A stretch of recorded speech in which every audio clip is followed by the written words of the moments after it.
नमस्कार मेरे सभी दोस्तों को। मैं आप सभी का स्वागत करता हूं मेरे इस चैनल जुडिशरी अचीवर्स पर। और आज हम स्टार्ट करने जा रहे हैं द कोर्ट फीस एक्ट 1870। इस वीडियो को स्टार्ट करने से पहले मैं आपसे कुछ बात करना चाहूँगा और एक छोटी सी रिक्वेस्ट करना चाहूँगा। पहले रिक्वेस्ट कर लेता हूँ। मेरी रिक्वेस्ट सिर्फ इतनी सी है कि अगर आपको मेरा वीडियो अच्छा लगे या फिर आपको कोई क्वेरी हो या फिर आपको कोई भी डाउट हो तो आप मुझे टेलीग्राम पर डायरेक्ट मैसेज कर सकते हैं। मैं आपको चैनल का लिंक डिस्क्रिप्शन में दे दूंगा। एंड मेरे चैनल को आगे बढ़ाने के लिए आप लोगों का सपोर्ट बहुत ज़्यादा ज़रूरी है, ठीक है। एंड अब बात आए हैं इसके सब्जेक्ट के ऊपर बात, ठीक है। तो ये सब्जेक्ट स्टार्ट करने से पहले कुछ चीज़ें क्लियर करते हैं। पहला कि देखो ये जो वीडियो बना रहा हूँ इसको मैं 3 पार्ट में बनाऊँगा। पहला पार्ट जो है आपका बेसिक होगा, दूसरा पार्ट होगा एडवांस और तीसरा पार्ट होगा एंडिंग, ठीक है। ये तो मैंने लेबलिंग कर दी। अब फर्स्ट वाले पार्ट में हम क्या पढ़ेंगे? फर्स्ट वाले पार्ट में हम पढ़ेंगे basic structure, basic concept, basic definitions, ये कहाँ फॉल होती हैं, इनकी यूटिलिटी क्या है, वो सब हम इसमें पढ़ेंगे। अब बात करते हैं कि हमें कोर्ट फीस क्यों पढ़ना है भाई। कोर्ट फीस हमें इसलिए पढ़ना है, एक रीज़न तो आप सभी के पास है कि भाई CGPSC की जुडिशरी ने नोटिफिकेशन निकाल दी है। मैंने उल्टा बोल दिया, CGPSC ने जुडिशरी की नोटिफिकेशन निकाल दी है और जुडिशरी के सिलेबस में कोर्ट फीस एक्ट अपने आप में एक सब्जेक्ट है। और जिन लोगों ने पिछली बार एग्ज़ाम दिया था उन सभी को इसकी वैल्यू पता होगी कि माइनर और लोकल लॉस कितना बड़ा पार्ट प्ले करते हैं आपके एग्ज़ाम में, आपके मार्क्स गेन करने में और आपके मार्क्स डुबाने में। सेकंड रीज़न है इस सब्जेक्ट को पढ़ने का कि भाई ये कोर्ट फीस एक्ट जो है आपकी डेली लाइफ में बहुत बड़ा रोल प्ले करता है। क्यों प्ले करता है? क्योंकि देखो कुछ मामले ऐसे होते हैं जो क्रिमिनल और सिविल मामले जो होते हैं जिसमें स्टेट जो है खर्चा उठाती है। कुछ लोग ऐसे होते हैं जिसमें लोग पैसा देने के लिए लायक नहीं होते और वो जुडिशरी अपने लिए जस्टिस सीख करते हैं, तो उनका खर्चा स्टेट उठाती है। स्टेट अपने खर्चे पे उनका केस लड़वाती है। लेकिन कुछ केसेस ऐसे होते हैं जिसमें इंसान पर्सन वर्सेस पर्सन होता है, मतलब पार्टी वर्सेस पार्टी होती है। कुछ छोटे मामले होते हैं, कुछ क्लेमिंग चीज़ें होती हैं, कुछ मेंटेनेंस सूट होते हैं, कुछ विल वाले सूट होते हैं। बहुत सारी चीज़ें ऐसी होती हैं जिसमें पार्टी वर्सेस पार्टी रहती है, ठीक है। तो अब इन केसेस का खर्चा कौन उठाएगा? इन केसेस में फ़ीस कहाँ से आएगी और फ़ीस क्यों ली जाएगी, वो हम इस पर्टिकुलर सब्जेक्ट में पढ़ेंगे, ठीक है। अब आते हैं कि भाई क्या कहते हैं, इसका स्ट्रक्चर क्या है, इस कोर्ट फीस का स्ट्रक्चर क्या है। तो देखो इसका बेसिक स्ट्रक्चर बहुत आसान है। इसमें 6 चैप्टर हैं और 6 चैप्टर मिला के 36 सेक्शन बनाते हैं, ठीक है। इसमें से कुछ सेक्शन रिपील्ड भी हैं बट एकेडमिक तौर पर उन्हें हमें पढ़ना पड़ेगा। सिर्फ ऐसा पता होना चाहिए कि वो सेक्शन कहाँ से कहाँ, वो चैप्टर कहाँ से कहाँ तक है। मेरे कहने का मतलब ये नहीं है कि आप उस पर्टिकुलर सेक्शन, रिपील्ड सेक्शन को ही पढ़ने लगो, नहीं, ऐसा बिल्कुल नहीं है, ठीक है। अब आते हैं कि भाई देखो इसमें 36 सेक्शन है। चैप्टर में फर्स्ट आता है आपका प्रिलिमिनरी, ठीक है। प्रिलिमिनरी में आपका शॉर्ट टाइटल, एक्सटेंट और कमिटमेंट होता है। शॉर्ट टाइटल में आपको उसका बताया जाएगा कि इस पर्टिकुलर एक्ट को कोर्ट फीस एक्ट 1870 कहा जाएगा। कब एक्सटेंट डेट बताई जाएगी, ये कब एक्सटेंट हुआ। अब इन्फोर्समेंट डेट बताई जाएगी, ये कब इन्फोर्समेंट हुआ।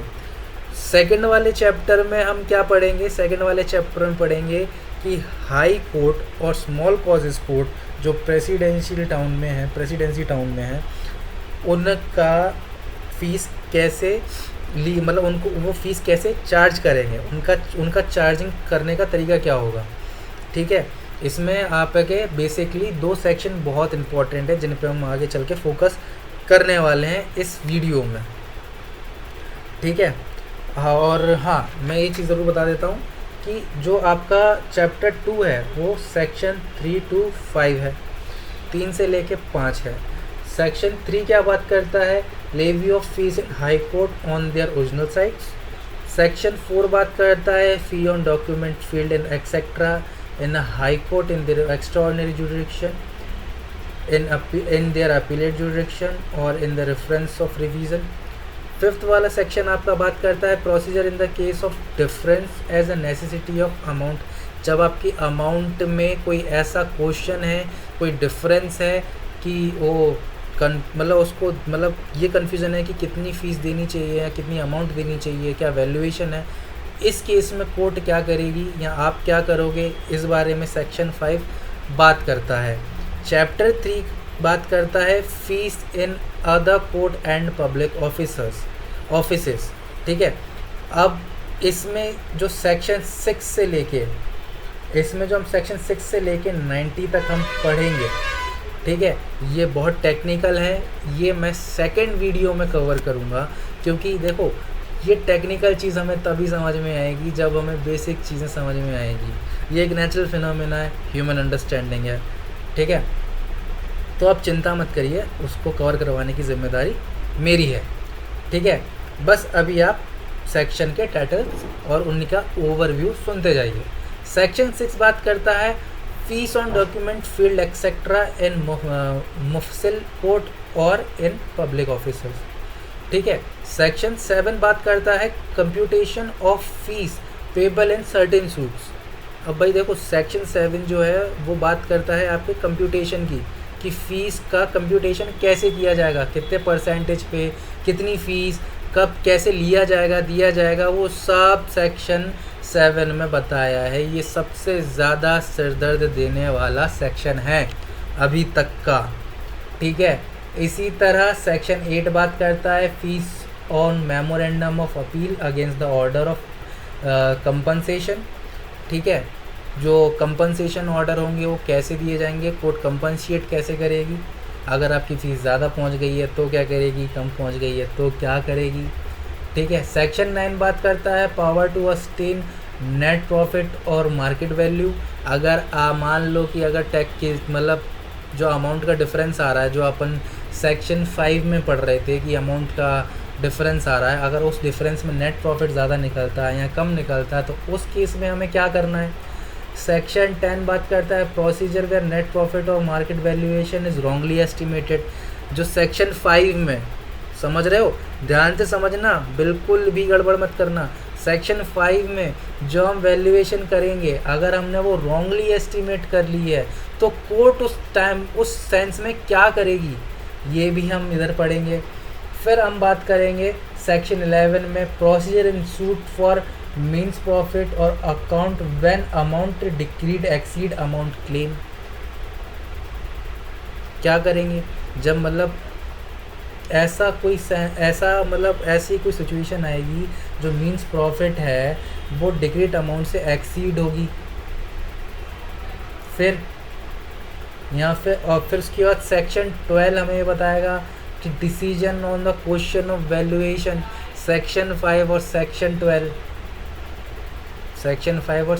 12 अपने आप में कंफ्यूजिंग नेचर है, क्योंकि हम सेक्शन 5 में भी वही पढ़ रहे हैं, वैल्यूएशन का क्वेश्चन, अमाउंट का क्वेश्चन, और 12 में हम वैल्यूएशन और अमाउंट का क्वेश्चन पढ़ रहे हैं। ये क्या बात हो गई भाई, ये भी हम आगे पढ़ेंगे।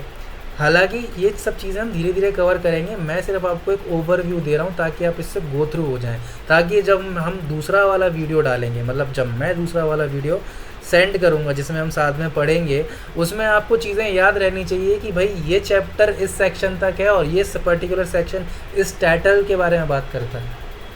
ठीक है। अब बात करते हैं सेक्शन 13 की। सेक्शन 13 क्या बोलता है, refund of fee paid on memorandum of appeal. Memorandum of appeal क्या होता है, जो हम सेक्शन 1B में पढ़ेंगे। ठीक है। सेक्शन 14 क्या है, section 14 refund of fee application for review of judgment. Review of judgment के लिए जब आप एप्लीकेशन करोगे तो उसके लिए कितना फ़ी देना पड़ेगा, क्या रहेगा। ठीक है। बेसिकली 13, 14 और 15 इन्हें इंटरकनेक्ट करके हमें पढ़ना पड़ेगा, ठीक है। 16 रिपीट हो चुका है, 17 आपका मल्टीफेरियस सूट्स हैं, ठीक है। जब आप क्या कहते हैं, बहुत सारी मतलब बहुत सारे लोग होते हैं और उनका सूट सेम होता है, जब हम जॉइंडर ऑफ द पार्टीज़ करते हैं तो उनकी फ़ीस कैसे होगी, मल्टीफेरियस सूट के बारे में बात करता है। सेक्शन 18 बात करता है रिटर्न एग्जामिनेशन ऑफ कंपनसेशन, वो कंप्लेनेंट्स के बारे में, sorry slip of tongue, complainants के बारे में बात करता है। 19 बात करता है एक्सेम्पशन ऑफ सर्टेन डॉक्यूमेंट्स, ठीक है। तो ये इस तरह का एक ओवरव्यू है। और फिर आता है आपका चैप्टर 3A। चैप्टर 3A क्या बात करता है, जिसमें आपका 19A B C D E F G H I J K इतने दिए हैं और थोड़ी सी कहानी है। इसमें प्रोबेट के बारे में, सर्टिफिकेट के बारे में, विल के बारे में, मेंटेनेंस के बारे में बात की गई है, ठीक है। अब प्रोबेट, मेंटेनेंस और विल तो भैया हम सबको पता है। जिन लोगों को प्रोबेट नहीं पता, हाँ प्रोबेट मैं बता देता हूँ कि जब आप किसी भी सर्टेन डॉक्यूमेंट की आप जब ऑथेंटिकेशन लेते हैं लीगली कोर्ट से, जो सर्टिफिकेट मिलता है उस पर आपको कितनी फ़ी पे करनी है, उन सभी चीज़ों के बारे में बात करता है, ठीक है। अब आते हैं चैप्टर 4 पे। चैप्टर 4 बात करता है प्रोसेस ऑफ फ़ी के बारे में, जिसमें आपका सेक्शन 20 है। Section 20 rule as to cost process confirmation और पब्लिकेशन ऑफ रूल के बारे में बात करता है कि भाई अगर आप क्या कहते हैं, जो आपने काम किया है उसको आपको छपवाना पड़ेगा न्यूज़पेपर में, समझ रहे हो। कोई अभी मतलब दिक्कत तो नहीं आ रही भाई, उम्मीद करता हूँ कि अभी आपको कोई दिक्कत नहीं आ रही, ठीक है। फिर आपका सेक्शन 21 आता है, जिसमें क्या कहते हैं टेबल ऑफ प्रोसेस फी के बारे में बताया गया है। Section 22 number of person in district और subordinate courts, number of person in mofussil small causes court SCC के बारे में बताया गया है। 23 में बताया गया है number of peon in revenue court. मतलब अब इसके बाद ना मतलब बहुत छोटे छोटे सेक्शन, मतलब बहुत चिल्ली पिल्ली से सेक्शंस आने वाले हैं, जो मतलब कहो तो तुम मतलब नींद में याद कर लो, ऐसे सेक्शंस आने वाले हैं। फिर चैप्टर 5 जो बात करता है मोड्स के बारे में कि फ़ीस के मोड कैसे होंगे, जिसमें सेक्शन 25 बात करता है collection of fees by stamps. Section 26 stamps to be impressed और एडेड से, और उसको हम सिंपल भाषा में कैंसिलेशन बोल सकते हैं। 27 rule for supply number renewal and keeping account of stamps, ठीक है, इसके बारे में बात कर सकते हैं, ठीक है। स्टैम्प्स और डॉक्यूमेंट के क्या कहते हैं वो वैलिडिटी के बारे में बात करते हैं। 29 बात करता है अमेंडेड डॉक्यूमेंट के बारे में। 30 बात करता है कैंसिलेशन ऑफ स्टैम्प्स के बारे में, ठीक है। इसी तरह आपका चैप्टर लास्ट 6 जो बात करता है मिसलेनियस में जो आपका सबसे बड़ा सहारा 31, 32 रिपील हो चुका है। 32 से हम सीधा पढ़ेंगे admission of criminal cases in document for which proper fees has not been paid, sale of stamp, power of reduce remit fee, saving of fee in certain office of high court. अब इसमें 3 schedule हैं। 3 schedule का नाम है, first वाला schedule का नाम है एड वैलरम। वो शेड्यूल है जिसमें कि मान लो कि कोई प्रॉपर्टी है, ठीक है, मान लो कोई प्रॉपर्टी है जिसकी मार्केट वैल्यू कम ज़्यादा होती रहती है, तो कोर्ट उसका वैल्यूएशन कुछ परसेंटेज बेसिस पे निकालेगी। कुछ ऐसी प्रॉपर्टीज है जिनका परसेंटेज वैल्यू बताया गया है कि इतने परसेंट पे ये वैल्यू निकाली जाएगी। सेकंड शेड्यूल में फिक्स्ड फीस के बारे में बताया गया है, फिक्स्ड फीस क्या होती हैं, ठीक है। और क्या कहते हैं थर्ड शेड्यूल में फॉर्म ऑफ वैल्यूएशन बताया गया है। अब मैं आपसे रिक्वेस्ट करूँगा कि आप सभी लोग बेयर एक्ट लेके बैठिए। अगर आपके पास बेयर एक्ट नहीं है, तो अगर आपके पास अभी बेयर एक्ट अवेलेबल नहीं है तो आप ये वीडियो अभी देख लीजिए, फिर बाद में आप जब आप बेयर एक्ट ले आएँ उसके बाद इसको एक बार फिर देखिएगा, ताकि ये आपको और अच्छे से समझ में आ जाए, क्योंकि बिना बेयर एक्ट के बाबू कुछ समझ में नहीं आएगा आपको, ठीक है। तो देखो ये मैं इंट्रोडक्शन आपको पहले ही दे चुका हूँ, फिर भी एक बार इजी वर्ड में 1 सेकंड 1-2 मिनट में लेके दे देता हूँ। देखो कुछ नहीं है, मोड ऑफ पेमेंट है कोर्ट जो है अपनी फ़ीस दो दो दो मोड में ले सकती है, स्टैम्प के मोड में या फिर इलेक्ट्रॉनिक पेमेंट के मोड में। इलेक्ट्रॉनिक फॉर्म में देखो अभी इतना वैल्यू नहीं है, क्योंकि अभी इस चीज़ को सभी लोग जानते हैं, इतनी रूलिंग्स नहीं है। सिंपल सी चीज़ है जो हमें फोकस करने वाली है, वो है स्टैम्प्स। क्यों? क्योंकि भैया कोर्ट में फ़िज़िकल मनी नहीं दी जाती, स्टैम्प्स दिए जाते हैं। आप कोई भी डॉक्यूमेंट देते हैं तो वो आप कोर्ट को फ़ी देते हैं, और कोर्ट में जब आप उसको उसको चिपका कर, लगा कर, स्टेपल करके जिस भी तरह से आप स्टैम्प देते हैं उन्हें कैंसिल किया जाता है, तब वो माना जाता है कि भाई इसकी पेमेंट हो चुकी है। ठीक है, ये हो गया। अब फ़ीस जो होती है वो 2 टाइप की होती है, मतलब इसमें भी आपको 2 टाइप की फ़ीस देनी पड़ती है। एक आपको प्रोसेस फ़ी देनी पड़ती है, एक आपको सर्विंग फ़ी देनी पड़ती है। मान लो कि अगर आप समन सर्व करवाना चाहते हो तो वो सर्विंग फ़ीस हो गई, और अगर आप प्रोसेस फ़ी देना मतलब अगर आप किसी डॉक्यूमेंट को प्रोसेस करवा रहे हो, मतलब क्या कहते हैं, कुछ डिग्री एग्जीक्यूट करवा रहे हो, कुछ एग्जीक्यूशन करवा रहे हो, तो एग्जीक्यूशन फ़ी, प्रोसेस फ़ी मानी जाती है। ठीक है, क्लियर होगा यहाँ तक? अब बात करते हैं अपना सेक्शन 1 के बारे में। सेक्शन 1 क्या बात करता है? शॉर्ट टाइटल में आपको बता चुका हूँ कि इसमें बताया गया है कि इस एक्ट का नाम द कोर्ट फीस एक्ट 1870 होगा। ठीक है, अब यहाँ पे एक थोड़ा सा कन्फ्यूजन मामला है कि एक्सटेंट ऑफ एक्ट और कमेंसमेंट ऑफ एक्ट ऊपर नीचे क्यों है, कि जब ये एक्ट कमेंस 1870 में हो चुका था, तो एक्सटेंट जो 1 नवंबर 1956 को क्यों हो रहा है? तो भैया देखो, इसका सीधे से 2 लॉजिक हैं। ठीक है, पहला लॉजिक है कि अगर आपने कॉन्स्टिट्यूशन पढ़ा होगा तो कॉन्स्टिट्यूशन में एक आर्टिकल है continuance of existing law enforceable, जो आपका शायद आर्टिकल 394 कहता है। ठीक है, उसमें कुछ ऐसे लॉज हैं जिनको रिपील ना करके क्या कहते हैं, उन्हें एक्सेप्ट किया है, उनकी इन्फोर्समेंट आज भी है। एक लॉजिक ये भी है। दूसरा लॉजिक ये है कि भाई देखो, जब ये एक्ट आया था, ठीक है, ये एक्ट कब आया था? जब ये एक्ट आया था 1870 को, जब ये मॉडल एक्ट आया था, तब प्रीवी काउंसिल ने ये कहा था, मतलब Privi council in the sense मेरा मतलब ये है ब्रिटिशर्स ने ये कहा था कि आप चाहो तो इसको अपने स्टेट के अकॉर्डिंग अमेंड करके इन्फोर्स कर सकते हो। ठीक है, तो सबसे पहले जिस स्टेट ने इसे अमेंड करके अपने अंदर इन्फोर्स किया था वो था मध्य प्रदेश। उसके बाद आपका छत्तीसगढ़, फिर उसके बाद लाइन वाइज चलते चले गए। ये बात तो समझ में आ गई। ठीक है, अब यहाँ पे एक चीज़ और है। अगर आप सेक्शन 1 पढ़ेंगे, मैं उम्मीद करता हूँ वैसे तो आपके पास डायरेक्ट होगी, अगर नहीं है तो मैं फिर भी एक बार रीड कर रहा हूँ। इसमें एक्सटेंट वाले में एक लाइन है, it extend to whole India except the territory which immediately before the 1 November 1956 were comprised in part B of the state. ठीक है, यहाँ पे भी एक आपको लॉजिक मिल गया। क्या लॉजिक मिल गया? कि वो उन टेरिटरी में, मतलब देखो मैं बताऊँ, जब ब्रिटिशर्स रूल चल रहा था तब ये 28 स्टेट्स ये सब नहीं चलते थे। उन्होंने चार पार्ट्स में डिवाइड कर दिया था, ए, बी और सी।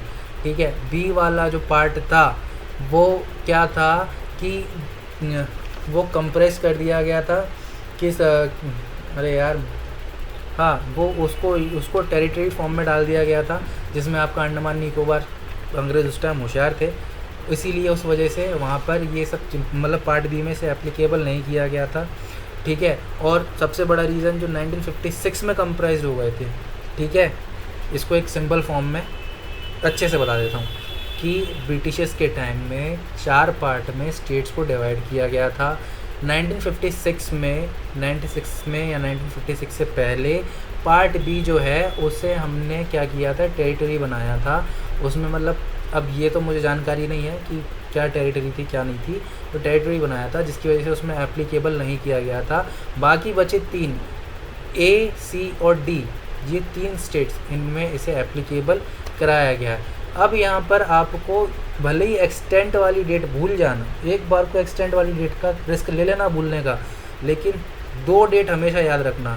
कमेंसमेंट मतलब इन्फोर्समेंट कब हुआ था, 1 अप्रैल 1870 को, और इसका लेटेस्ट और लास्ट जो हम बोलते हैं, मतलब उस टाइम का लेटेस्ट और अभी का लास्ट, मतलब 2023 में हम चल रहे हैं, तो लास्ट अमेंडमेंट कब हुआ था, 2017 में हुआ था। जो इन्फोर्स हुआ था कब, 16 जून 2018 को। कब, 16 जून 2018 को। अब आते हैं हम इसके सेक्शन 1 पे, सेक्शन 1A पे। अब सेक्शन 1A क्या बोलता है, सेक्शन 1A बोलता है in this act appropriate government means in relation to fee or stamp relating to document presented or to be presented before any officer serving under central government। इसे underline करना, officer serving under the central government, the government and relation to any other fees और stamp the state government. ठीक है, इसमें क्या है कि जो ऑफिसर ऑफ सेंट्रल गवर्नमेंट है, ठीक है, कोई डॉक्यूमेंट या कोई स्टैम्प जो आप सेंट्रल गवर्नमेंट के ऑफिसर को सर्व कर रहे हैं, उसको प्रेजेंट कर रहे हैं, वो एप्रोप्रिएट गवर्नमेंट की डेफिनेशन में फॉल होता है। सिंपल चीज़ ये है कि सेक्शन 1A में आपका एप्रोप्रिएट गवर्नमेंट की डेफिनेशन दी गई है, और अदर कोर्ट के रिगार्डिंग अगर आप प्रेजेंट करते हो तो वो SCC माना जाएगा, स्मॉल कॉजेस कोर्ट में माना जाएगा। ठीक है, यहाँ तक क्लियर है। अब बात करते हैं सेक्शन 1B की, memorandum in case of cross objection. Memorandum in case of cross objection क्या होता है, memorandum of in the case of cross objection का मतलब है कि जहाँ पर आप क्या कहते हैं, कोई अपील फाइल करते हो, ठीक है, आप किसी कोई अपील फाइल करते हो, तो आप सीधा ये नहीं कह सकते कि आप सूट फाइल कर रहे हो, आप मेमोरेंडम ऑफ अपील फाइल कर रहे हो। ठीक है, मेमोरेंडम ऑफ अपील फाइल कर रहे हो, ठीक है, जिसमें इंक्लूड होता है आपका क्रॉस ऑब्जेक्शन। ठीक है, इसमें एक चीज़ आती है, the term of suit also include the appeal which is coming from the decree by the court of the first instance in the suit. मतलब अगर कोर्ट ने कोई डिक्री पास कर दी है, ठीक है, वो अपीलेबल है। ठीक है, मतलब किसी कोर्ट ने, मतलब ये जो मेमोरेंडम ऑफ अपील है, इसकी डेफिनेशन में आपकी कोर्ट की वो डिक्री भी फॉल करती है जो डिक्री किसी कोर्ट ने पास कर दी है, और उस पर आप अपील कर रहे हो, उस पर आप तब तक अपील मानी जाएगी जब तक वो केस फाइनलाइज नहीं हो जाता। ठीक है,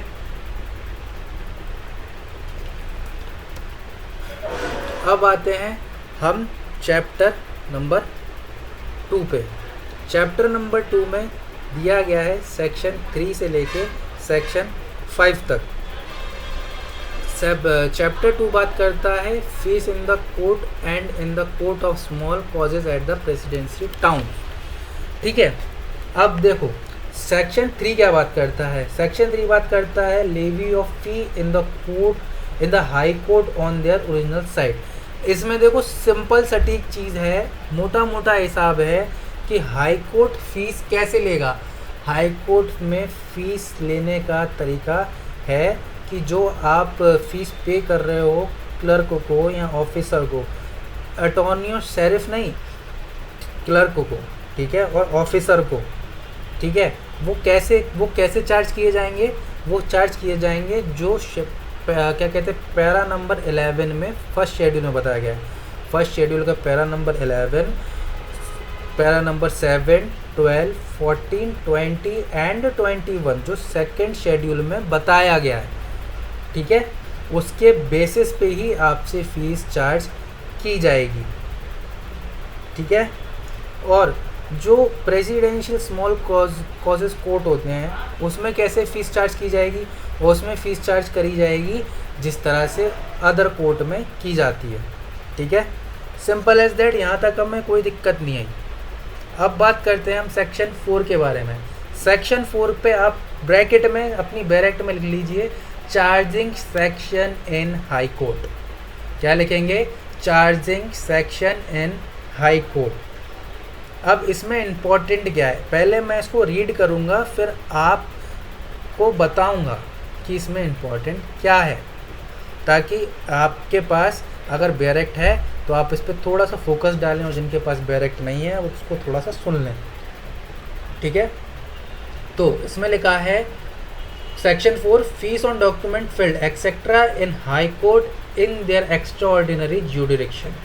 ठीक है, तो इसमें बोलता है no document of any of kind specified in the first or second schedule to this act annexed as chargeable with the fee shall be filled, exhibit or record or shall be received or furnished by any or of the side high court in any court case coming before such court in such exercise of extraordinary original jurisdiction, civil jurisdiction, extraordinary civil jurisdiction or in exercise of its extraordinary original criminal jurisdiction। ठीक है, इसका third para बोलता है इन appellant jurisdiction और in exercise of jurisdiction as regard appeal or from the judgment other than judgment passed in exercise of the ordinary civil case jurisdiction of the court of one or more judge of the side court of division court or exercise of its jurisdiction as regard appeal from the court subject to its superintendence। Third para क्या बोलता है, as the court of referred and revision or in exercise of its jurisdiction as a court of reference of revision unless in respect of such document there be paid a fee of an amount not less than that indicating by either or the side schedule as proper fee of such document। अब ये तो आप कहोगे कि यार तूने तो पढ़ दिया, पढ़ तो हम भी लेते, एक्सप्लेन तो किया ही नहीं। तो देखो मैं बता रहा हूँ, कुछ भी नहीं है इसमें, सिंपल चीज़ है कि इसको है ना आप चार चीज़ों में डिवाइड करो। जो हाई कोर्ट के पास पावर होती है, हाई कोर्ट की पावर चार चीज़ों में है, extraordinary jurisdiction, appellate jurisdiction, court of reference और रिवीजन, जिसको हम जुडिशियल रिव्यू भी कहते हैं। ओरिजिनल जुरिडिक्शन के अलावा जो अपनी शेड्यूल में बताई गई फ़ीस है, जो अपने शेड्यूल में बताई गई फ़ीस है, अगर उसके अकॉर्डिंग फ़ीस पे नहीं की गई है तो आपका केस एडमिट नहीं किया जाएगा। सीधा आप ब्रैकेट में लिख सकते हो नो फ़ी नो एडमिशन। ठीक है, वो आप कई दुकानों पे पढ़ा होगा ना कि आज नगद कल उधार, नगद वाले डिस्को उधार वाले, नगद वाले डिस्को उधार वाले किसको, जो भी है प्रोवर्ब, जो भी प्रोपेगेंडा है वो आपने सुना होगा। आप लोग होशियार हैं, डेली लाइफ में हम सब लोग पढ़ते हैं ये सब चीज़ें। ठीक है, तो मोटा मोटा हिसाब आपको समझ में आ गया होगा। ठीक है, कंफ्यूज होने की बात नहीं है। अपने एक्स्ट्रा जुरिडिक्शन में क्या कहते हैं, अगर आप हाई कोर्ट जाते हो और हाई कोर्ट में आप इन चार चीज़ों के अंदर मतलब एक्स्ट्राऑर्डिनरी जुरिडिक्शन सीख करते हो, अपीलेट जुरिडिक्शन सीख करते हो, या कोर्ट की रेफरेंस पे जुरिडिक्शन सीख करते हो, या रिवीजन या जुडिशियल रिव्यू सीख करते हो, तो आपको उसके लिए पहले फ़ी पे करनी पड़ेगी। अगर आपकी डॉक्यूमेंट में प्रॉपर फ़ी नहीं है तो आपका एडमिशन नहीं होगा केस का, उसकी सुनवाई नहीं होगी। क्लियर है यहाँ तक? उम्मीद करता हूँ यहाँ तक क्लियर होगा। अगर आपको कोई भी कन्फ्यूज़न हो, कोई भी डाउट हो, तो मैं आपको अपने टेलीग्राम चैनल की लिंक प्रोवाइड कर दूंगा डिस्क्रिप्शन बॉक्स में, और आज जो हम लेक्चर पढ़ रहे हैं उसकी पीडीएफ भी आपको मेरे चैनल पर डायरेक्टली मिल जाएगी। ओके, अगर आपको मेरी मेहनत पसंद आ रही है और अगर आप चाहते हैं कि मैं सेकंड वीडियो बनाऊं, तो मैं टारगेट सेट करता हूं कि आप मुझे 50 लाइक्स देंगे इस वीडियो पे। 50 लाइक्स के बाद मैं इसमें नया वीडियो लेकर आऊँगा जो कि आपका एडवांस होगा थोड़ा सा। ठीक है, और आपकी थोड़ी सी क्यूरियोसिटी को देखकर मुझे थोड़ा सा समझ में आएगा कि मुझे अपनी इस चीज़ पे मेहनत करनी चाहिए या नहीं करनी चाहिए। ठीक है, तो प्लीज़ सपोर्ट करते रहिए। ठीक है, अब बात करते हैं सेक्शन 5 की, इस वीडियो के लास्ट सेक्शन की, इस चैप्टर के लास्ट सेक्शन की। तो भाई देखो, हमने फ़ीस के बारे में पढ़ लिया, हमने ये पढ़ लिया कि मोड क्या होंगे, हमने ये पढ़ लिया कि तरीका क्या होगा फ़ीस को चार्ज करने का, हमने ये तरीका पढ़ लिया कि कौन लेगा, किसके हमने प्रेजेंट होगा, स्टैम्प पढ़ लिया। लेकिन हमको ये नहीं पता कि हम किसी मैटर को प्रेजेंट कर रहे हैं, हम कोई सूट लगा रहे हैं और उसकी हमें फ़ीस देनी है। लेकिन मान लो कि वो फ़ीस कितनी देनी है, मतलब मान लो कि अगर आपकी 10 लाख की प्रॉपर्टी है, ठीक है, 10 लाख की प्रॉपर्टी है, तो आप उस पर कितनी फ़ीस दोगे? या फिर मान लो कि अगर आपके पास कोई प्रॉपर्टी है, आपको उसकी वैल्यूएशन नहीं पता, उसकी आपको वैल्यूएशन पता ही नहीं है कि वो कितनी वैल्यूड है, उसकी कितनी वैल्यूएशन है, कितने में बिचेगी भैया, नहीं पता है अपन को, तो क्या करोगे आप? तो देखो भैया, सिंपल सा जवाब है इस चीज़ का कि अगर हाई कोर्ट के मैटर में किसी अमाउंट को लेकर क्वेश्चन आता है, तो हाई कोर्ट क्या करती है, एक टैक्सिंग ऑफिसर को अपॉइंट करती है। वो टैक्सिंग ऑफिसर अमाउंट को वैल्यू करता है, वरी करता है, और उस अमाउंट पे आपको फ़ी पे करनी पड़ती है उतने परसेंटेज में। लेकिन इसे कोई हार्ड एंड फास्ट रूल मत मानना, क्योंकि आगे आने वाले चैप्टर्स में हम इसको कॉन्ट्राडिक्ट भी करेंगे।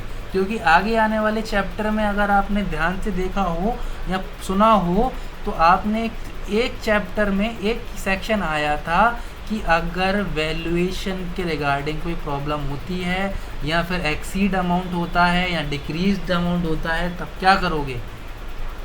ठीक है ना, तो इसको हम फाइनलाइज नहीं मानेंगे, लेकिन कोर्ट इसको एक तौर पर फाइनल मानेगी कि भाई तुम्हारी प्रॉपर्टी की इतनी वैल्यू है, तुम इतनी प्रॉपर्टी में अपना पैसा इतने परसेंटेज पे कर दो। Simple as that. मान लो कि आपकी एक प्रॉपर्टी है, उसकी वैल्यू आपको पता नहीं है, ठीक है, और आपको उस पे सूट फाइल करना है या किसी को उस पे सूट फाइल करना है, तो उसका वैल्यूएशन किया जाएगा। वैल्यूएशन में मान लो कि 10 लाख रुपए की वैल्यूएशन आई, तो 10 लाख का 10% कितना हुआ, बताओ? अरे 10 लाख का 10% कितना हुआ? 10 लाख का 10% निकाल लो, ठीक है, और फिर उसमें से आपका शेड्यूल वाइज उस फीस देनी पड़ेगी। ओके, ये मैंने पता है क्यों कहा है, ये मैंने इसलिए कहा है कि मैं जानता हूँ कि कुछ लोग जो होते हैं ना, वीडियोस को लेट कर देखेंगे, कुछ लोग खाना खाते खाते देखेंगे, कुछ लोग ऐसे चलते फिरते देखेंगे, कोई मेहनत करना नहीं चाहता। भाई देखो, मैं आपको पढ़ा रहा हूँ या मैं आपको बता रहा हूँ, इसका मतलब ये नहीं है ना कि मैं ही आपको पास करा दूँगा, आपको भी थोड़ी मेहनत करनी पड़ेगी। ठीक है, हाँ, मैं आपको एक चीज़ और बता देता हूँ कि आप जितने अमाउंट के लिए सूट फाइल कर रहे हो, उतनी अमाउंट पर ही आपको फ़ीस देनी पड़ेगी। ठीक है, फॉर एग्ज़ाम्पल मान लो कि अगर आपने 1 लाख रुपए की प्रॉपर्टी है और आप उसकी फ़ीस पे कर रहे हो, मतलब उस पर डिस्प्यूट है करीब 20,000 रुपये का, 20,000 रुपये का डिस्प्यूट है, तो 20,000 का 10% आपको देना पड़ेगा 2,000 रुपये फ़ीस, एज अ फ़ीस 2,000 रुपये उसकी फ़ीस देनी पड़ेगी। सिंपल एज दैट, कि जितनी अमाउंट पे आपका डिस्प्यूट है, उतनी अमाउंट का 10% आपको देना पड़ेगा। यहाँ तक क्लियर है? अब बात करते हैं कि जनरल क्वेश्चन वाली बात आ जाती, जनरल इंपॉर्टेंस वाली बात आ जाती है कि अगर कोई जनरल इंपॉर्टेंस का क्वेश्चन है हाई कोर्ट के मैटर में, ठीक है, तो वहाँ पर हाई कोर्ट का जो चीफ जस्टिस होगा वो उसको रेफ़र करेंगे, मतलब सॉरी टू से, बट मैंने थोड़ा सा इसको डिसरिस्पेक्टफुल वे में बोल दिया, बट जो हमारे चीफ जस्टिस होंगे हाई कोर्ट के, उनको हम रेफ़र करेंगे, फिर उनकी बताई हुई बात को हम फाइनलाइज करेंगे, उसको कॉन्ट्राडिक्ट नहीं कर सकते आप। ठीक है, अब वो जनरल इम्पोर्टेंस क्या होता है भाई? जनरल इम्पोर्टेंस जो नेचुरल फिनोमिना पे बात होती है, या फिर कोई ऐसा क्वेश्चन, ऐसा कोई मैटर है जिस पे आपको डाउट है कि ये चीज़ वैसी है या नहीं है, कि भाई मान लो कि आपकी प्रॉपर्टी इस ऐसी जगह पे आ रही है जहाँ पर 2 रेट एप्लीकेबल है, आप बॉर्डर पे हैं। जैसे कि मान लो कि अगर कुछ लोग मतलब अगर बहुत से लोग जो मध्य प्रदेश से बिलोंग करते हैं या फिर अदर स्टेट से भी बिलोंग करते हैं, मुझे हर स्टेट का तो नहीं पता, मैं मध्य प्रदेश से हूँ तो मुझे मध्य प्रदेश का पता है। नीमच करके एक ज़िला है जो कि आपके राजस्थान और मध्य प्रदेश की बॉर्डर है, ठीक है। इसी तरह निवाड़ी है, ठीक है। तो जो बीच वाले एरिया होते हैं ना, उनकी रेट जो अलग होती है। अब कोई कहेगा, मान लो टैक्सिंग ऑफिसर हायर किया, उसने बोला कि भाई तुम्हारी प्रॉपर्टी की वैल्यूएशन तो 1 लाख है, और आपने किसी और से पूछा, वो क्या तुम्हारी प्रॉपर्टी क्या कहते हैं प्रॉपर्टी की वैल्यूएशन एक मतलब वो बताई हुई अमाउंट से ज़्यादा है, तो क्या करोगे? तो जनरल इंपॉर्टेंस के लिए आप चीफ जस्टिस के पास जाओगे, चीफ जस्टिस उसका सॉल्यूशन करेगा, ठीक है। यहाँ तक क्लियर आ गया। अब as it is same situation जो है मान लो लोअर कोर्ट में आती है, तो क्या करोगे?